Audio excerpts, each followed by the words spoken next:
Give us this day our daily sales activity. Welcome to the Rebel Entrepreneur Coaching Series. In this episode, we're going to be exploring daily sales activity to build your business. How do you find out the email addresses? How do you reach out to people? How do you build the business through daily sales activity? And how do you keep going even when it gets tough? The extraordinary belongs to those that create it. Rebelling against business plans and debt, rebelling against what society expects of us to build cool businesses, make money, have fun, and do good. Let's create something extraordinary together. Welcome to the Rebel Entrepreneur. Christina, welcome back to the show. I'm excited to hear the update. Last time, we were chatting to Eric and planning on sending out any emails. How did it go? Have you sent any emails? Has it worked? Yes. So I've followed his approach, coaching, been working on going back through my list, looking up, each kind of contact or company, finding something about them, personalizing the email, sending 1 to 2 a day. And so far, you get some bounces. So you go back to the well and try to figure out their email again. But I found a couple of useful resources for looking up contact info. So that's good. Ooh, what have you found? So there's a website called Zoom Info, and you can look up for free a number of contacts a month. I think it's like 10. I did look into what their subscription, their unlimited thing was, but it's quite expensive. So something to keep in mind down the road, but you can use it to a certain extent for free. So I've been using that a little bit, and then using this other website called Rocket Reach, I think, which has kind of the same parameters. You can use it a little bit for free, and kind of cobbling that all together. And since those reset monthly, you can kind of, I think, between that and the Google machine and LinkedIn, find quite a bit. Especially cool. Yes. especially once you find the email for one person in the company, you can kind of guess at the formatting. So then you have access to everyone. Yeah, exactly. So I've, been kind of going along that, personalizing my emails. I'm still using my little miniature images because I find them amusing.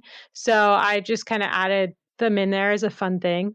And on the follow-ups as well, because I've already started doing some of the 1-week follow-ups, I've done a couple different things, again, depending on the company and what I think would be the best fit for them as far as what I do. So some of them, I have like a little mini case study of a shoot I recently did for a product launch with some samples.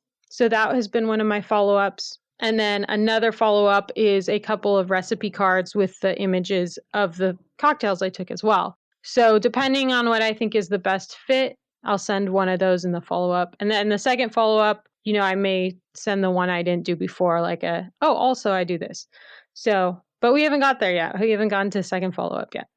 However, overall, I haven't had a ton of responses, but I did get a response from someone at a marketing company that handles primarily food and beverage. And I worked with them. I used to be at a corporate job as a beverage director 3-4 years ago. So I worked with this woman. So I thought, well, that would be a good person in the company to reach out to specifically, because I know she's based in Los Angeles and, she may remember me. And I also was unsure. I was like, his name sounds familiar. Was she the person that was working on our account? I don't know. But she did remember me. She was the person.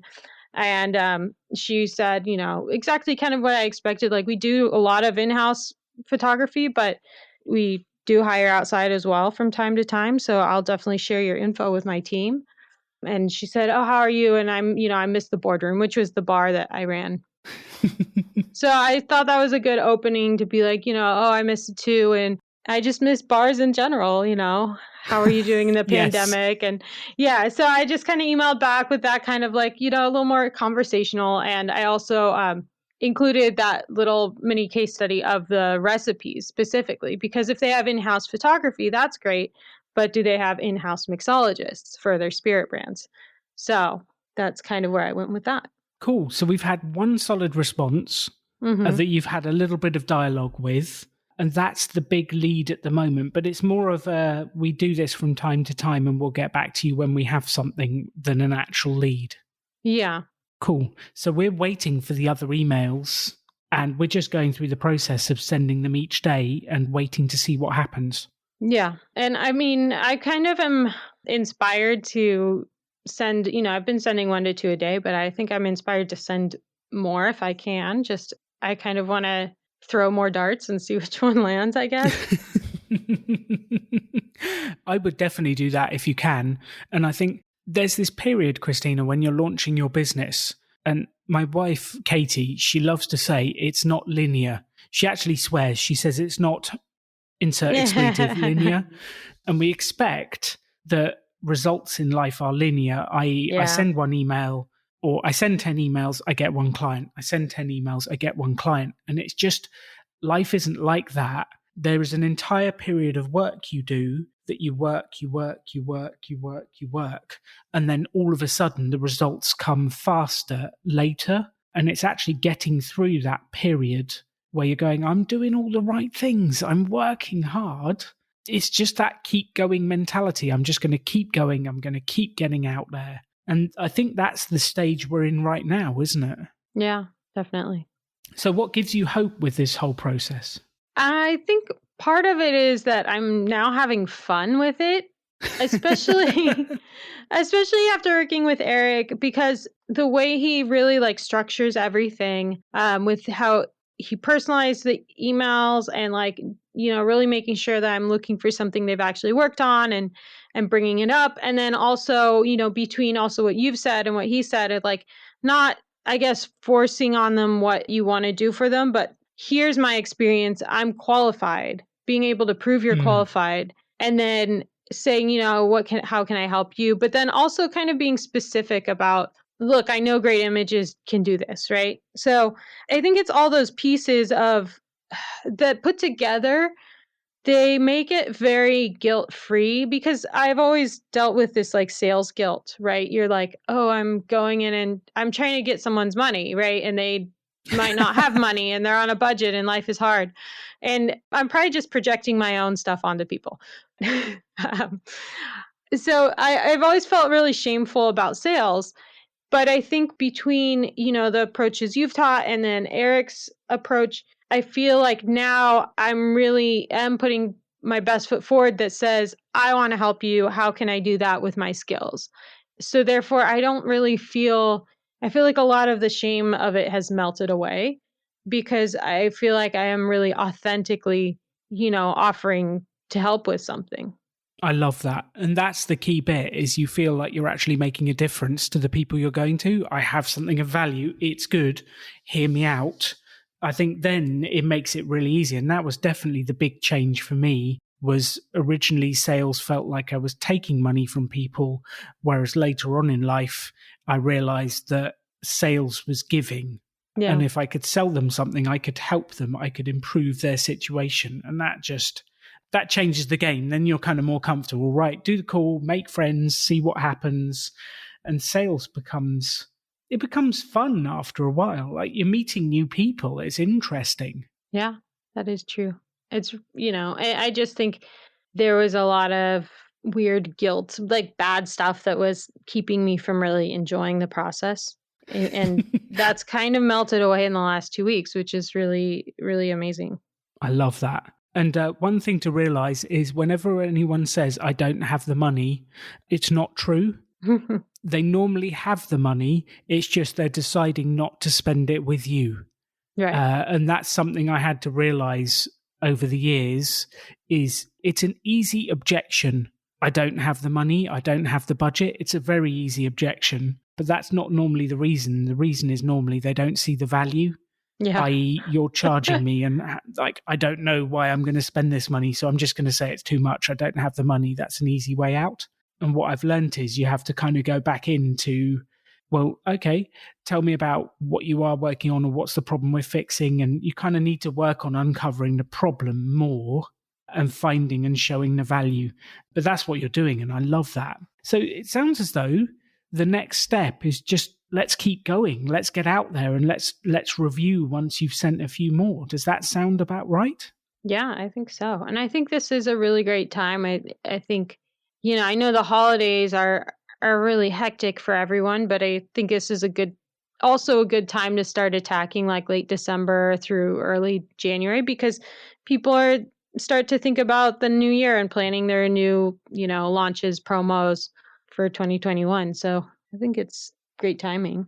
Absolutely. Absolutely. And let me give you one other thought is that in the early days, I had a telesales job for a couple of years, and people used to tell me, don't bother calling on a Monday morning or a Friday afternoon Mm, because people aren't focused, whatever, they're not working or they're off.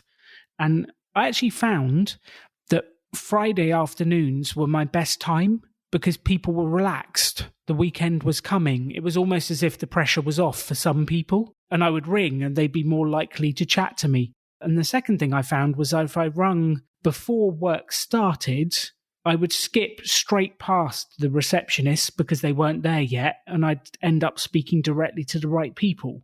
So I think this thing of there's a right time to call or there's a wrong time to call, I've found is a complete misnomer. You've just got to go for it, whatever the time is, because we can always make an excuse it's the wrong time. And I true. love that attitude of Christmas is coming, let's just get on the phone. And I think that's great because Christmas, people tend to be a bit happier. True. Well, normal Well, Christmases. Who knows what's going to happen this year? Who knows? yeah. But yeah, let's try. Like, send them Friday afternoon, send them Monday, send them Tuesday, see what happens. And I think all of this is a testing the process. And your desire to amp up the numbers, I think, is fabulous because the more. Have you heard of this analogy of sort of pumping water out of a well? No.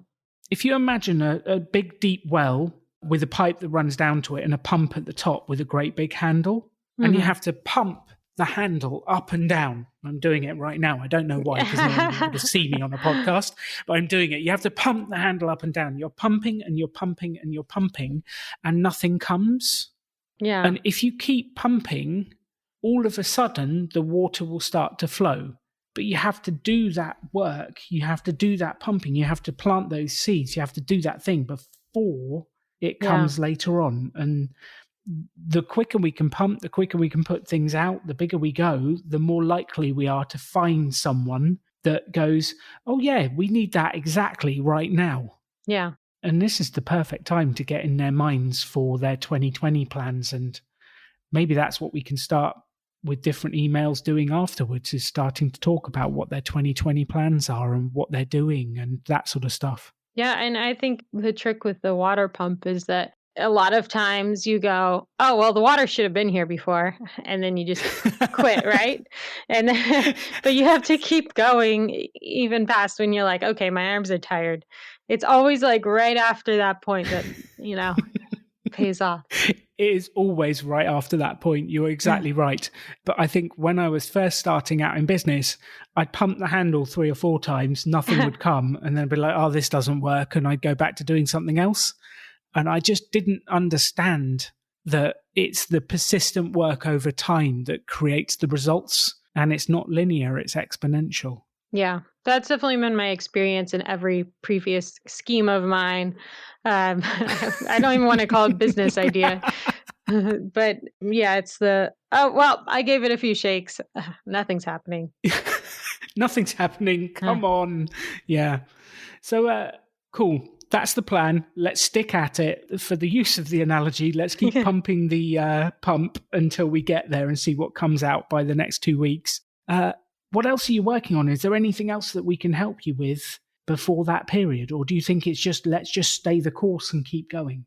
I think it's a lot of stay the course. I don't know if you have any recommendations for I just finally hired someone to help me zhuzh up a couple websites. And is there anything you recommend for specifically for websites other than adding calls to action everywhere? Is there anything that you've found specifically more or less useful? The big bit for me on websites is what's the purpose of the page? And I think every single page on a website should have a purpose and one, maybe 2 actions that it's driving at. Mm-hmm. And the question I always ask myself is, what do I want people to do? What action are they going to take? What are they going to think? What are they going to actually do after they finish this page? And if you're working on improving those websites, that would be what I would go through every single page and go, what's the outcome? Do I want people to email me? Do I want them to click on this link? Where do I want them to go next? What do I want them to do? Do I want them to ring me? Like, what's the outcome I want people to take? Because that's the purpose of those websites, is to get people to do stuff. Yeah. Okay. Well, I think I'll go through page by page then and just have a heart-to-heart with it. Have a heart-to-heart with your website. Yeah. And absolutely, one of the things we could do is next time we speak, next episode, we could go through the website pages and have a look together. Or I could get Henry from Pop-Up Business School to join us on the school. He's kind of our website guru. And we could have a look through them together if you like. Okay, yeah. That would be great. Cool. We'll do that for the websites. Just let me know when you're ready to do that, and I'll organise Henry and we'll have a call and we'll go through it. And yeah, that'll be fun. That'll be a fun thing to do. All right. Yeah, that'd be great. Excellent. Yeah. Is there anything else I can do to support you, Christina? No, that's it for me. I'm just going to keep emailing. Cool. I would love you throughout this 2 weeks as you're doing it, just to jot down how you feel on different days. Okay. And what responses you get and what happens and that sort of stuff. And I think it'll be interesting to look back together at that. And yeah, I'm just excited for the replies to start coming. Me too. The summary for this episode. The things I would love you to take away. Number 1, the shame of mailing out melts away when you authentically start offering help and connecting with people that you want to add value to their world.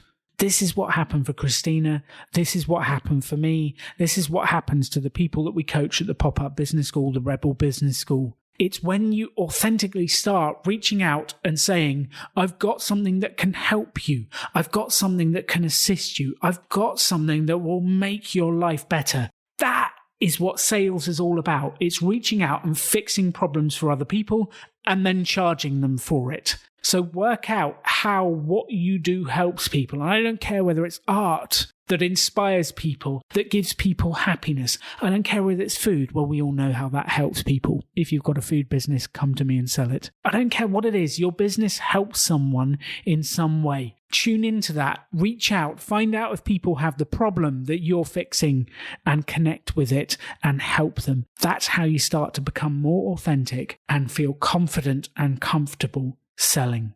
The second is marketing and sales should be a daily habit. This should be something you do every day for your business. Sending emails, reaching out, connecting. Because if you're not selling, sales won't come in. So let's make this a daily habit. And if you have not read the book Atomic Habit by James Clear, I highly recommend it. It is a fabulous book. James Clear is a fantastic author and writer, and he writes very clearly about how to install habits in your life to achieve the goals you want. If you're going to make sales a daily habit, read his stuff. It is excellent. And the third is people think that running a small business is either boom or bust. And it is if you don't do the sales every single day. It really is. If you want to have a smooth line of income coming into your future, you need a smooth line of marketing and sales work that happens every day. If you randomly do 3 days of sales work and then do nothing for a month, you're going to have peaks and troughs of your business. It's going to go up and down in waves. Smooth it out by doing the sales work every single day, doing the marketing every single day. Give us this day our daily sales activity, and we will give you your daily sales in return. So take the time to really do this on a daily basis. Thank you for listening to the Rebel Entrepreneur Coaching Series. I love that you're coming on this journey with Christina and I as we build the business, and I hope you're getting value out of the daily tips that we add at the end that you can take action on. If you've enjoyed the show, I would love you to leave us a review on Apple Podcasts. I'd love you to send me a message and tell me what you've done with this information. Visit the website alandonegan.com, send me a message, tell me how you're getting on. Please go out there and build the business. The only reason I record this is to help you be successful. Take the information, take the advice, take action, make it happen, and build the life of your dreams. You can have any life you want to. Choose to build something cool. Choose to take action. Choose to work to make your dreams become reality. Stand out. Be different. Be yourself. Be a rebel entrepreneur.